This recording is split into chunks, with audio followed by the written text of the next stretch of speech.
Hello दोस्तों, आप सभी का स्वागत है आपके जीने स्टडी विद रोजगार में। आशा है आप सब ठीक होंगे, तंदुरुस्त होंगे, अच्छे होंगे। मैं रोहित सिंह आपके अपने यूट्यूब चैनल जीने स्टडी विद रोजगार में आपके लिए एक नया टॉपिक वायुमंडल से लेके आया हूं, जो कि आपके आने वाले आगामी परीक्षा, पुलिस री एग्जाम, एमटीएस, अन्य आदि अन्य आदि जो आपकी परीक्षाएं है उनमें जो है आने वाले जो प्रश्न है उनमें आने की इनकी संभावना है। आइए चलते हैं अपने टॉपिक की तरफ। आपके नए टॉपिक का नाम है एटमोस्फेयर। क्या है भाई? एटमोस्फेयर।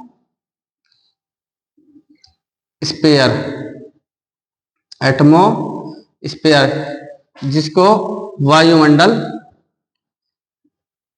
हिंदी में कहते हैं, वायुमंडल। वायुमंडल का मतलब होता है वायुमंडल का मतलब होता है गैसों का आवरण। यानी जो हमारे पृथ्वी को चारों ओर से जो वायु घेरी विस्तृत क्षेत्र, जो वायु है वो चारों ओर से विस्तृत क्षेत्र को घेरी हुई है, उस आवरण को क्या बोलते हैं हम? वायुमंडल। यानी इसका एक शब्द में बात करें तो वायुमंडल का अर्थ है गैसों का आवरण। गैसों का आवरण, ठीक है। गैसों का आवरण यानी वायु का आवरण। हमारी वायु में जो है, हमारी वायु में बहुत सारी गैसों का मिश्रण है। तो हमारी जो वायु है, वायु है ये क्या है? बहुत सारी गैसों का मिश्रण है। बहुत सारी गैसों का मिश्रण है। गैसों का मिश्रण है। वायुमंडल की जो ऊपरी परत होती है, वायुमंडल की जो ऊपरी परत होती है उसके अध्ययन को, यानी वायुमंडल, इधर देख लो इस साइड से, वायुमंडल की ऊपरी परत के अध्ययन को, ऊपरी परत के अध्ययन को एरोलॉजी कहते हैं। क्या कहते हैं बच्चों? एरोलॉजी। एरोलॉजी। एरोलॉजी हिंदी में इसको वायु विज्ञान, वायु विज्ञान कहते हैं। और बच्चों वायुमंडल की, वायु मंडल की निचली परत के अध्ययन को मेट्रोलॉजी बोलते हैं। क्या बोलते हैं? मेट्रोलॉजी, यानी ऋतु विज्ञान कहते हैं। क्या कहते हैं? ऋतु विज्ञान। ऋतु विज्ञान कहते हैं। बच्चे इतना समझ में आ गया? जो हमारे वायुमंडल की जो ऊपरी परत है उसके बारे में यदि हम अध्ययन कर रहे, उसके बारे में पढ़ाई कर रहे, तो उसको क्या बोलते हैं? एरोलॉजी बोलते हैं, जिसको वायु विज्ञान कहते हैं। और वायुमंडल की जो निचली परत है, लोअर लेयर है जो आपकी, उस परत के अध्ययन को मेट्रोलॉजी यानी ऋतु विज्ञान कहते हैं। अभी बताया मैंने जैसे कि जो वायु है, हमारी वायु में बहुत सारी गैसों का मिश्रण है। तो इनमें जो मुख्यतः गैस है आपकी N2 यानी नाइट्रोजन। क्या है बच्चों? नाइट्रोजन। जो नाइट्रोजन गैस है इसकी जो वायुमंडल में परसेंट पूछता है, यानी मात्रा, क्वांटिटी पूछता है, वायुमंडल में कितनी है? 78%। क्या है बच्चों? 78%। कितनी है बच्चों? 78%।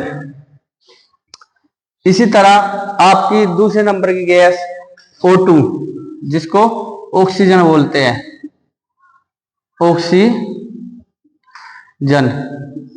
ये आपके वायुमंडल में परसेंट के हिसाब से 20.36 या 21% जैसे भी आपको ऑप्शन में दिया है उसके अकॉर्डिंग लगाना है।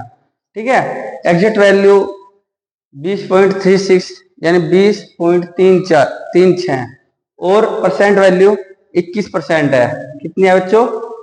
21%। और जो ये ऑक्सीजन है आपकी, ऑक्सीजन ये आपकी क्या है? ये अग्नि सहायक गैस है। कैसी है ये भाई?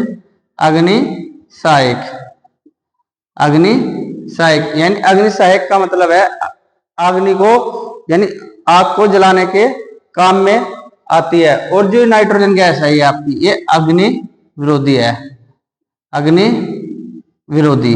अग्नि विरोधी का मतलब, अग्नि विरोधी का मतलब ये होता है कि जो आपकी आग होती है उसको बुझाने के काम में आती है। इसी तरह तीसरी आपकी जो गैस है CO2, CO2 carbon dioxide, carbon die oxide.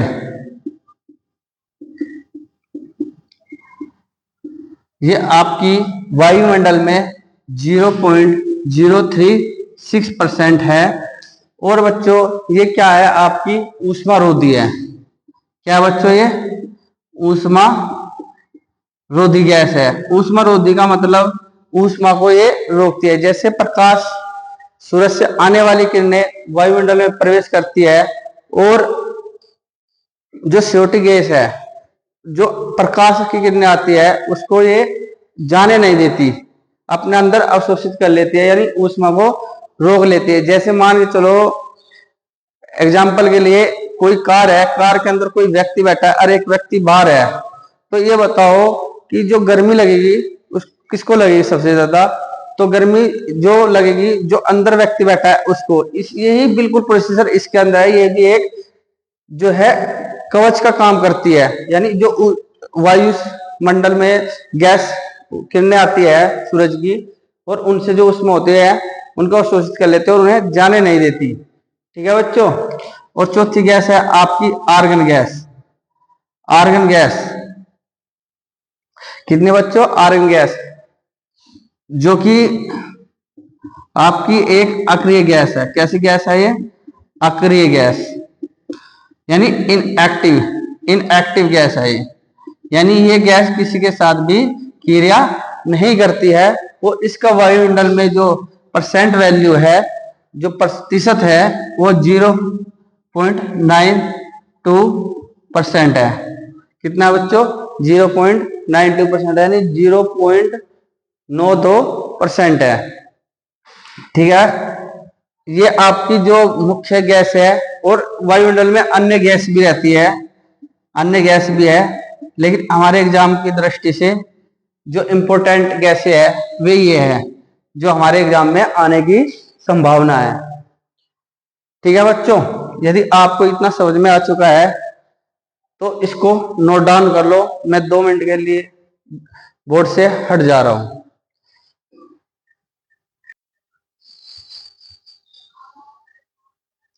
बच्चों आपका जो नेक्स्ट है वो है वायुमंडल की संरचना। वायुमंडल की संरचना।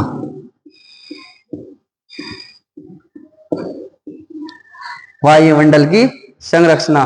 वायुमंडल को 5 परतों में बांटा गया है। वायुमंडल को 5 परतों यानी लेयर में, 5 परतों लेयर में बांटा गया है, बांटा गया है। और इसका पता लियोन फिलिप ने, और इसके बारे में किसने बताया? लियोन फिलिप महोदय ने बताया। लियोन फिलिप महोदय ने बताया। ठीक है बच्चों। दोस्तों वायुमंडल की जो सबसे निचली परत है, बॉटम लेयर है, वो आपकी जो लेयर है वो अक्षोभ मंडल है। क्या है वो? अक्षोभ मंडल। अक्षोभ मंडल क्या बच्चों? अक्षोभ मंडल। इस मंडल को इंग्लिश में ट्रोपोस्फीयर, ट्रोपोस्फीयर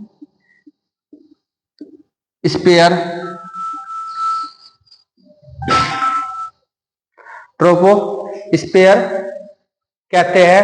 और इसका जो वायुमंडल में क्षेत्र है, विस्तार क्षेत्र है, वो 0 से 18 किलोमीटर तक का है। 0 से 18 किलोमीटर तक है। और ध्रुवों में इसकी ऊंचाई, ध्रुवों पर ऊंचाई इसकी 8 किलोमीटर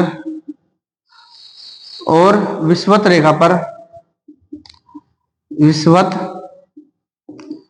रेखा पर ऊंचाई 18 किलोमीटर है। 18 किलोमीटर है। और इस वायुमंडल पे, इस क्षोभमंडल में सबसे भारी गैसें प्राप्त होती है, सबसे भारी गैसें पाई जाती है, सबसे भारी गैसें पाई जाती है। और जितने भी जीवन क्रियाएं होती है, और जीवन क्रियाएं के लिए यह मंडल क्या है? आदर्श मंडल है। जीवन क्रियाओं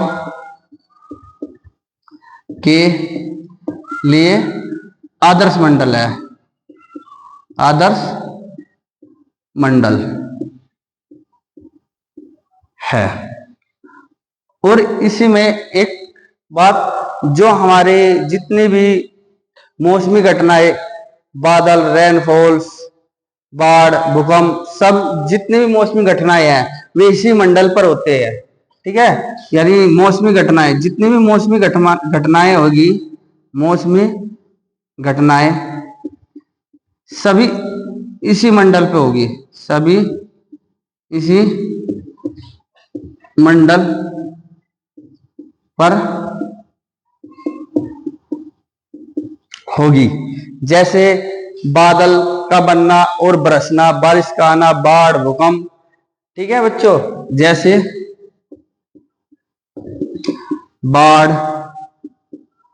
भूकंप, रेनफॉल, वर्षा,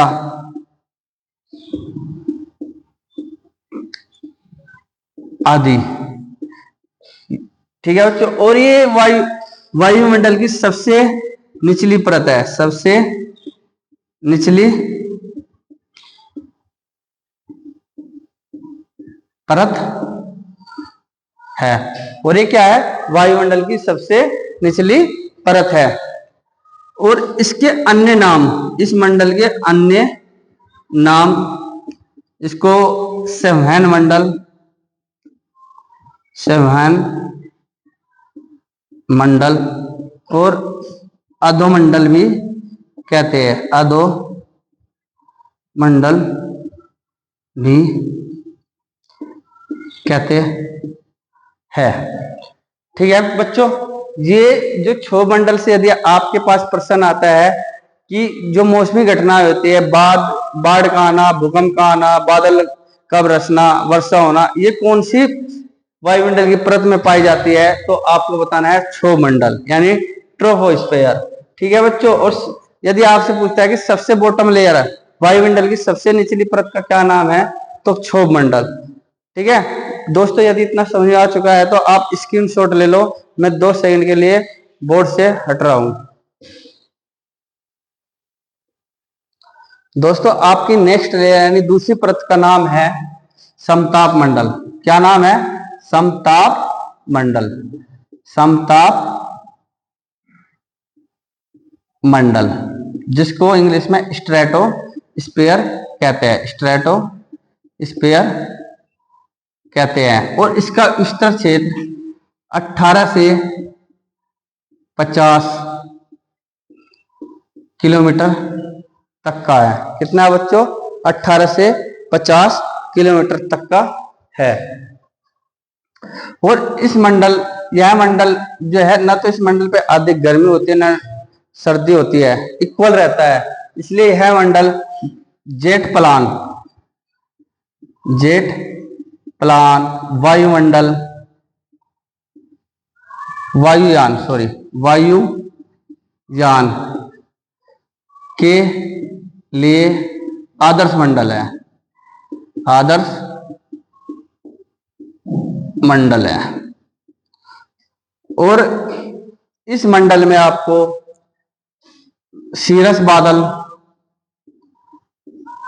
सीरस बादल, मोती बादल, जिसको पर्ल क्लाउड भी कहते हैं, देखने को मिलते हैं। ठीक है बच्चों, ये देखने को मिलते हैं। ये वे बादल है, चमकेंगे ये पर बरसेंगे नहीं। क्या है ये? चमकेंगे पर बरसेंगे नहीं। ये बादल चमकेंगे पर बरसेंगे बरसेंगे नहीं। ठीक है बच्चों, इसी समताप मंडल में आपकी एक ओजोन लेयर पाई जाती है। कौन सी लेयर पाई जाती है? Ozone layer. ओजोन लेयर क्या पाई जाती है? ओजोन लेयर पाई जाती है। और इसका विस्तार क्षेत्र आपका 15 से 35 किलोमीटर तक का है। ओजोन लेयर क्या काम करती है? ओजोन लेयर सूर्य से आने वाली जो अल्ट्रावायलेट रेज यानी पराबैंगनी किरणें हैं, वे हमारे पर्यावरण को बचाती है। जो उनसे नुकसान होते हैं उनको उनसे संरक्षण का कार्य करती है। ओजोन लेयर संरक्षण का काम करती है। और इस ओजोन लेयर का पता यानी इसके बारे में जो बताया हमें, किसने बताया? चार्ल्स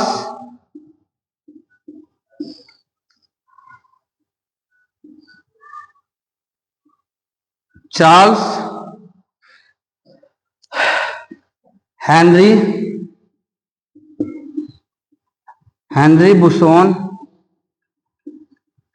और चार्ल्स फेवरी ने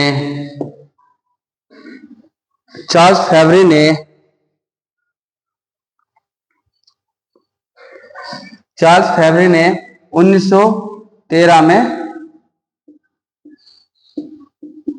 बताया। ठीक है बच्चों, हेनरी बुसेन और चार्ल्स फेवरी ने 1913 में बताया। और इसको ओजोन लेयर को नुकसान पहुंचाने का कार्य, नुकसान पहुंचाने वाली गैस CFC है, यानी क्लोरो फ्लोरो कार्बन। क्या नाम है उसका? जो इस ओजोन लेयर को नुकसान पहुंचा रही है, यानी इसके लिए उत्तरदायी जो गैस है, उस गैस का नाम है क्लोरोफ्लोरोकार्बन। क्या नाम है? क्लोरोफ्लोरोकार्बन। और बच्चों, ओजोन लेयर में एक छिद्र पाया गया है, यानी ओजोन छिद्र जो पाया गया है, वो ओजोन छिद्र जो पाया गया है आपका साउथ पोल यानी दक्षिणी ध्रुव पर, साउथ पोल यानी दक्षिणी ध्रुव पर पाया है। दक्षिणी ध्रुव अंटार्कटिका पर पाया गया है। अंटार्कटिका पर पाया गया है। और इस छिद्र का पता यानी इसके बारे में जो जानकारी दी हमें, जो बताया है, वो जोसेफ फोरमैन ने। किसने भाई? जोसेफ फोरमैन ने बताया सन 1985 में। किसने बताया? सन 1985 में बताया कि जो ओजोन लेयर है उस पे जो दक्षिणी ध्रुव है वहां पे छिद्र है। इसके बारे में जो जानकारी दी हमें जोसेफ फोरमैन ने 1985 में हमें दी। और बच्चों, जो ये CFC गैस है, ये जो CFC गैस है यानी क्लोरोफ्लोरोकार्बन गैस है, ये आपको कहाँ पे दिखाई देती है, कहाँ पे मिलती है? ये आपके शीतलक ग्रह। ठीक है बच्चों, AC, फ्रिज आदि में आपको क्लोरोफ्लोरोकार्बन गैस देखने को मिलेगी। और बच्चों, जो पराबैंगनी किरणें हैं हमारी, इनसे जो नुकसान हो रहा था पर्यावरण को, ठीक है, प्रदूषित हो रहा था, तो उसको रोकने के लिए यानी उसके संरक्षण के लिए एक प्रोटोकॉल लाया गया जिसको मॉन्ट्रियल प्रोटोकॉल कहते हैं। जिसको मॉन्ट्रियल प्रोटोकॉल कहते हैं, मॉन्ट्रियल प्रोटोकॉल, प्रोटोकॉल कहते हैं। क्या कहते हैं इसको? मॉन्ट्रियल प्रोटोकॉल कहते हैं। ये आपका 16 सितंबर 1987 में आया। कब आया भाई? 16 सितंबर 1987 में आया। इसी कारण 16 सितंबर को ओजोन डे मनाया जाता है, ओजोन दिवस बनाया जाता है। बच्चों इतना आपकी समझ आ गया होगा, आप इसका स्क्रीनशॉट ले लो। जो बच्चों आपका मॉन्ट्रियल प्रोटोकॉल है, वो आपके जो मॉन्ट्रियल प्रोटोकॉल है, मॉन्ट्रियल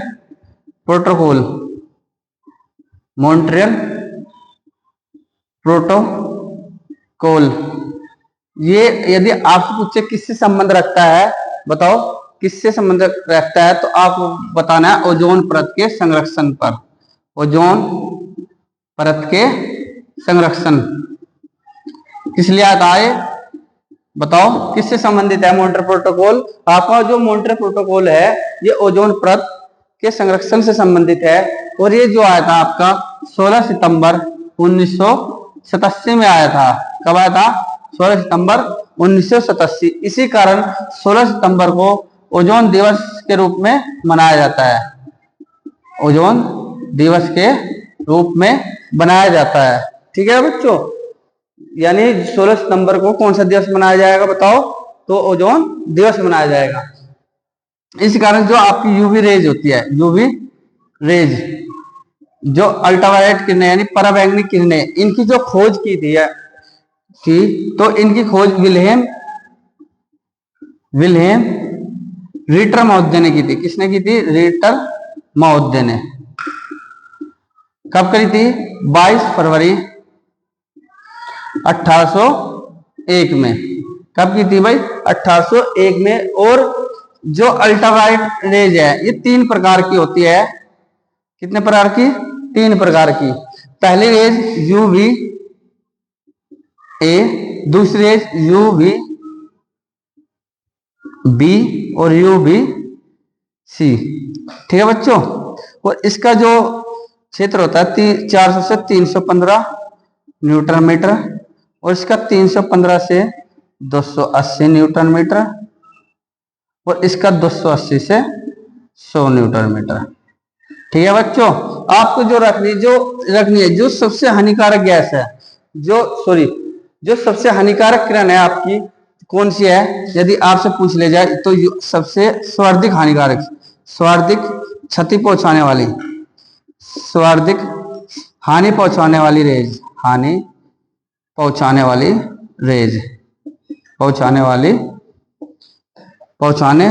वाली पराबैंगनी किरण कौन सी है भाई? कौन सी है दोस्तों?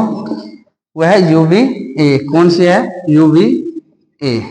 ठीक है बच्चों, कौन सी है? UV A. और इससे होने वाले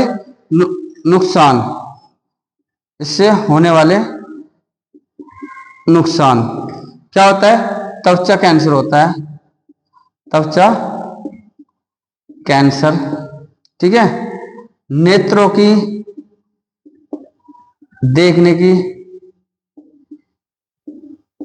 पारदर्शिता में कमी। ठीक है, देखो एक बार दोबारा समझो इसको।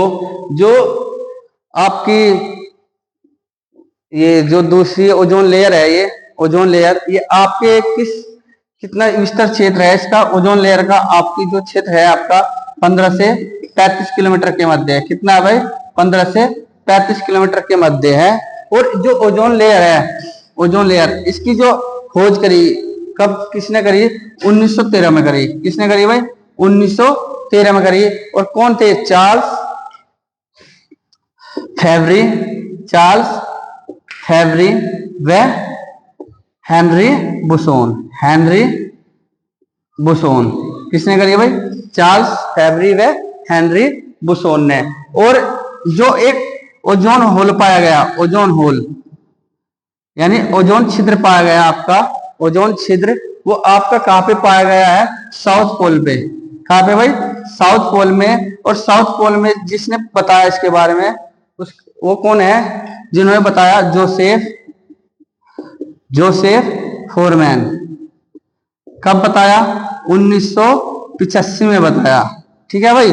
और जो आपकी अल्ट्रावायलेट रेज है, इनकी खोज किसने करी थी? रिटर महोदय ने। कब करी थी? रिटर महोदय ने 22 फरवरी 1801 में। और आपका मॉन्ट्रियल प्रोटोकॉल कब आया? 16 सितंबर 1987 में। किससे संबंधित है? ओजोन परत संरक्षण से। ठीक है बच्चों, इसी कारण इसको 16 सितंबर के दिन ओजोन दिवस मनाया जाता है। चलो, इतना समझ में आया है तो इसका स्क्रीनशॉट ले लो।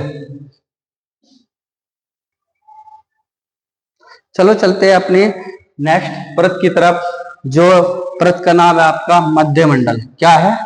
मध्य मंडल। क्या है इस परत का नाम? मध्य मंडल। क्या नाम है बच्चों इसका? मध्य मंडल। ठीक है। और इसको मेसोस्फीयर बोलते हैं। क्या बोलते हैं इसको? मेसोस्फीयर। क्या बोलते हैं बेटा? इसको मेसोस्फीयर बोलते हैं। और इसका विस्तर क्षेत्र आपका 50 से 50 से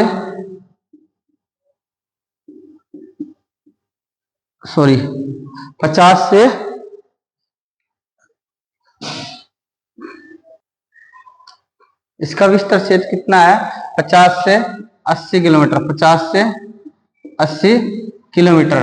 ठीक है बेटा। और ये इसकी खासियत क्या है? इसकी खासियत ये है, ये वायुमंडल की सबसे, ये क्या है? वायुमंडल की सबसे ठंडी परत है। सबसे ठंडी परत। ठीक है भाई। और इसी मंडल में आपकी उल्का संबंधी घटनाएं होती है। उल्का संबंधी घटनाएं। ठीक है बच्चों, उल्का संबंधी घटनाएं कौन सा मंडल होगी? आपके मध्य मंडल में। और इसका औसत तापमान, औसत टेम्परेचर जो होता है, औसत तापमान जो है -100 डिग्री सेल्सियस होता है। ठीक है बच्चों। और इसमें जो एक बादल पाया जाता है जिसको निशादीप्त बादल भी बोलते हैं। क्या बोलते हैं? निशादीप्त बादल। क्या बोलते हैं? निशादीप्त बादल। ठीक है बच्चों, ये आपकी तीसरी लेयर थी। कौन सी लेयर? तीसरी। चलो चलते हैं आपकी चौथी लेयर पे। चौथी लेयर का नाम है आयन मंडल। क्या है? आयन मंडल। आयन मंडल यानी आयनोस्फीयर। आयनोस्फीयर। इसका जो विस्तर क्षेत्र है आपका 80 से 645 किलोमीटर तक पाया जाता है। ठीक है। इसमें विद्युत आवेशित कण पाए जाते हैं। विद्युत आवेशित कण पाए जाते हैं। और इसी मंडल में आपकी रेडियो तरंगे, संचार तरंगे मिलती है। रेडियो तरंगे व संचार तरंगे मिलती है। ठीक है बच्चों। फिर आपका इसके बाद एक मंडल रह गया है, उस मंडल का नाम है बाह्य मंडल। क्या है? बाह्य मंडल। यहीं पे लिख दे रहा हूं इसको मैं। जो आपका जो अगला मंडल है 5 नंबर का, जिसको बाह्य मंडल, बाह्य मंडल यानी एक्सोस्फीयर बोलते हैं। एक्सोस्फीयर बोलते हैं। क्या बोलते हैं इसको? एक्सोस्फीयर। ठीक है। इसका जो विस्तर क्षेत्र है आपका 640 से, ये नहीं पता, इसकी कोई भी लास्ट सीमा नहीं है। ठीक है। और ये जो मंडल है आपका, इसमें इस मंडल में हल्की गैसों की प्रधानता होती है। क्या होती है? प्रधानता। ठीक है बच्चों, हल्की गैसों की प्रधानता होती है। इसमें हाइड्रोजन और हीलियम जैसी गैसें देखने को मिलती है, इनकी अधिकता होती है हाइड्रोजन और हीलियम की। और यहीं पे आपकी सैटेलाइट उपग्रह छोड़े जाते हैं। ठीक है बच्चों, यहीं पे आपकी सैटेलाइट और उपग्रह छोड़े जाते हैं। ठीक है बच्चों, सॉरी इसलिए कि मैंने एक चीज गलत बता दी इसमें आपको, कि जो आपका समताप मंडल है, समताप मंडल उसका जो विस्तर क्षेत्र है आपका वो 18 से 50 किलोमीटर है, 18 से 50 किलोमीटर। तो इसको ठीक कर लेना। ठीक है, ठीक है प्यारे बच्चों। दोस्तों ये इतना आ गया है आपकी समझ में, मैं इसको एक बार और रिकॉल करूंगा। ठीक है, आप इसका स्क्रीनशॉट ले लीजिए। और जो आपके वायुमंडल है, जो वायुमंडल है ये आपका सबसे गर्म मंडल जाना जाता है, सबसे गर्म मंडल होता है। ठीक है बच्चों, क्या होता है ये सबसे गर्म मंडल होता है। क्या होता है बच्चों, ये सबसे गर्म मंडल होता है। देखो बच्चों, आपका एक प्रश्न इधर से बनता है कि आप जो मंडल है, वायुमंडल की जो लेयर है उनको सीक्वेंस में लगाए। ठीक है, सीक्वेंस में लगाए। देखो यदि नीचे से चाहे ऊपर और या ऊपर से चाहे नीचे आपसे पूछ सकता है। ठीक है, तो देखो क्षोभ मंडल, क्षोभ मंडल आपकी सबसे पहली परत है। ठीक है, तो क्या है इसका निशान, क्षोभ मंडल से ऊपर क्या आएगा, क्षोभ मंडल के ऊपर आएगा आपका समताप मंडल। क्या आएगा बेटा, समताप मंडल। और समताप मंडल के बाद आपका क्या होगा, मध्य मंडल। क्या आएगा बेटा, मध्य मंडल। और इसके बाद क्या आएगा, आयन मंडल, आयन मंडल। और आयन मंडल के बाद क्या आएगा आपका, बाह्य मंडल। क्या आएगा, बाह्य मंडल। क्या आएगा बेटा, बाह्य मंडल।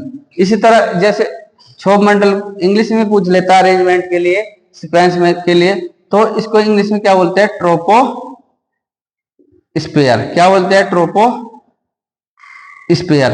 इसके बाद क्या आता है आपको, स्ट्रेटो स्पेयर, स्ट्रेटो स्पेयर। क्या आता है बेटा, स्ट्रेटो स्पेयर। फिर आता है आपका मैसो स्पेयर, मैसो स्पेयर। फिर आता है आपका आयनो स्पेयर। और फिर आता है आपका एक्सो स्पेयर। देखो बच्चों, मैं आपकी इसको सीक्वेंस में लगाने की तरीका बताता हूं। देखो यदि आपसे कहे कि नीचे से ऊपर की तरफ लगाओ, नीचे से ऊपर की तरफ लगाओ, तो आपको देखना है कि उल्टी जो एबीसीडी होती है उसका जो इनके फर्स्ट लेटर है ये उससे एक कम है। देखो टी, टी से पहले एस आएगा, फिर उससे पहले एम आएगा, उससे पहले आई, उससे पहले ई। तो जो इनका फर्स्ट लेटर है यानी पहला जो लेटर है वो लेना है और उसको ही लगाना है। देखो टी, टी से पहले एस आता है, एस से पहले एम, एम से पहले आई और आई से पहले ई। आपको इस तरह से भी अरेंज कर सकते हैं। ठीक है, तो थोड़ा सा आप इसके बारे में थोड़ा सा और अच्छी तरह से बताना चाह रहा हूं एक फिगर के माध्यम से, वो आप ध्यान से देखना कैसे है। ठीक है बच्चों, देखो इस फिगर में मैं ज्यादा से ज्यादा कोशिश करूंगा बताने की।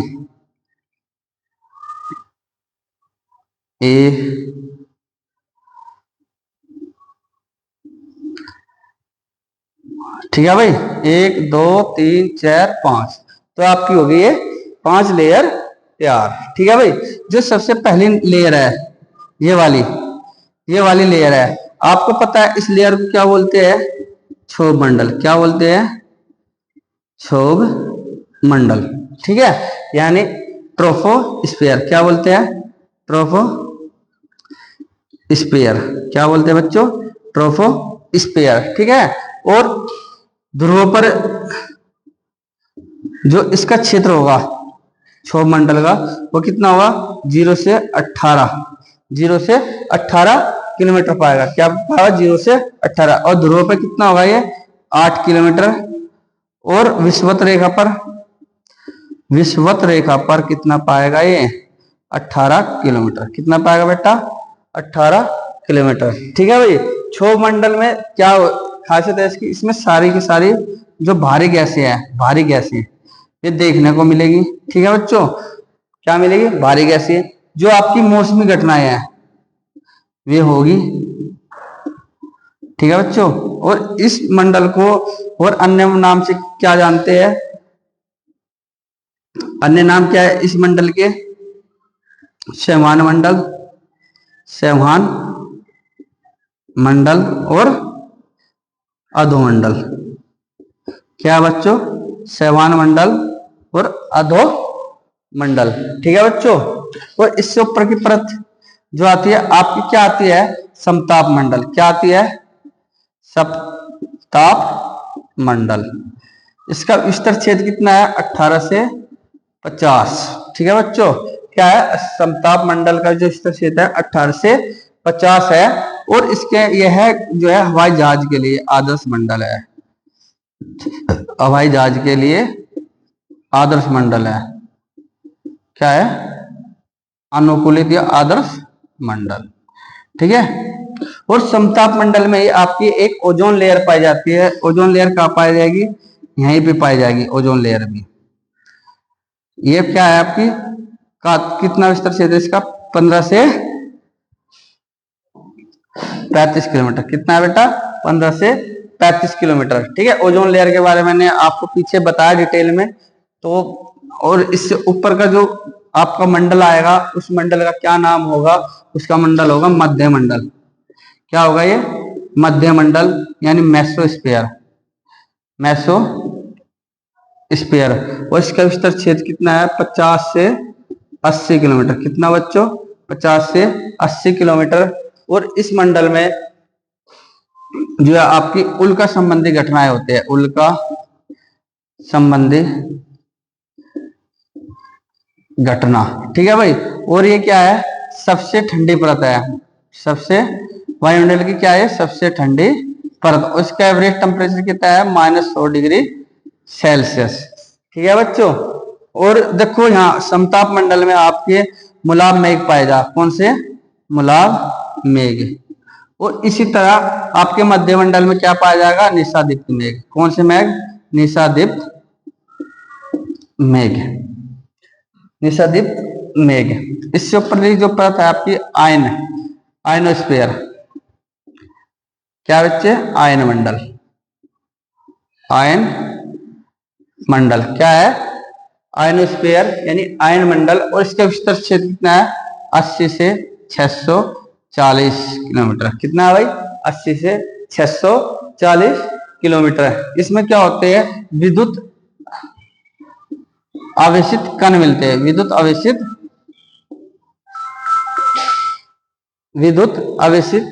कण मिलते हैं। क्या मिलते हैं बच्चों? विद्युत आवेशित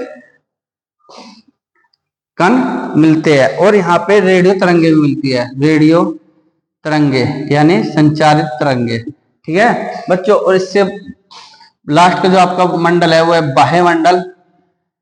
ठीक है। जिसको एक्सोस्फीयर कहते हैं। एक्सोस्फीयर। इसका विस्तर क्षेत्र कितना है? 640 से प्लस। और इसमें क्या है? हल्की गैसों की प्रधानता होती है। हल्की गैसों की प्रधानता। हाइड्रोजन और हीलियम जैसी गैस यहाँ पे मिलती है। और ये जो बाह्य मंडल है आपका सबसे गर्म मंडल। क्या है? सबसे गर्म मंडल है। और इस मंडल की एक खासियत है, यहाँ पे क्या मिलती है आपको? सैटेलाइट दिखती है। सैटेलाइट जो है यहाँ पे रखी जाती है यानी उपग्रह। ठीक है बच्चों।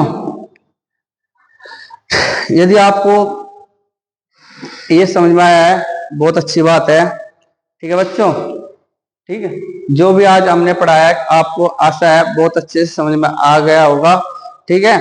और बच्चों जो हमारा पढ़ा हुआ कंटेंट है ये पढ़ा हुआ समझ में आ रहा है, अच्छा लग रहा है तो हमारे चैनल को जो है सब्सक्राइब करें और बेल आइकन को प्रेस करें, लाइक करें, कमेंट करें और शेयर करें। जय हिंद, जय भारत।